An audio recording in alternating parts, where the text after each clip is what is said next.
வணக்கம். வாங்க இன்றைக்கி வீடியோவில் மொறுமொறுன்னு டீ கடை போண்டா தாங்க. வெங்காய போண்டா, வெங்காயம், பச்சை மிளகாய், புதினா, கொத்தமல்லி, இஞ்சி, அதுக்கப்புறமா ஒரு ஸ்பூன் சோம்பு சேர்த்துக்கோங்க. 1.25 கப்பு அளவுக்கு கடலை மாவு சேர்த்துக்கோங்க. 1/4 கப்பு அளவுக்கு அரிசி மாவு, கார மிளகாய்த்தூள், உப்பு, சோடா உப்பும் சேர்த்துக்கோங்க.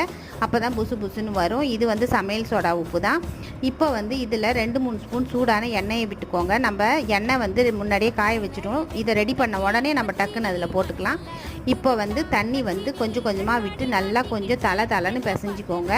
இந்த மாதிரி இந்த இதில் இருக்கும். நம்ம எடுத்து அதில் விட்டு அப்படியே நல்லா வழுக்கிட்டு உள்ளே போகணும். அந்த பதத்துக்கு நீங்கள் பிசையணும். பாருங்கள், நல்லா மிதமான சூட்டில் பொரிச்சிடுங்க. 2 பக்கமும் பொறுமையாக இதை நம்ம திருப்பி போடணும்.